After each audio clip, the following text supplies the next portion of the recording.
আসসালামু আলাইকুম। চলে আসলাম একটা ভিডিওতে। যদি দেশ বাসে মানুষ বাঁচব, দেশ যদি বাঁচে তাহলে মানুষ বাঁচবে। অর্থ যদি থাকে তাহলে দেশের অর্থনীতি চাঙ্গা হবে।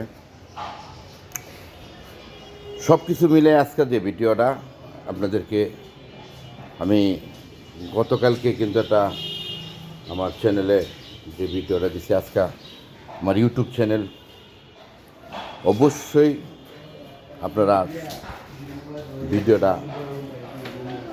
শেয়ার করবেন, ফলো দিয়ে পাশে থাকবেন, সাবস্ক্রাইব করে দিবেন। তো মহান রাব্বুল আলামিন কাছে আবারও প্রার্থনা করি যে আজকে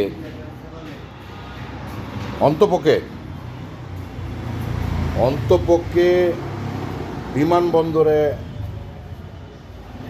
মানুষের মতো মানুষ একজন বিমানবন্দরে হাজির হয়েছে। জানি না সে কতদিন টিকতে পারবে, আল্লাহ পাক জানে যে সে কতদিন টিকতে পারবে। তো ভালো মানুষ কিন্তু বেশি দিন টিকতে পারে না, যে কোনো সেকশনে দেওয়া হয় তাকে। ভালো মানুষ কিন্তু টিকতে খুব কষ্ট হয়। কেন কষ্ট হয় ভালো মানুষ টিকতে? ভালো মানুষের মূল্যায়ন আমাদের ওই অপশনে রাখে না ভালো মানুষের মূল্যায়ন।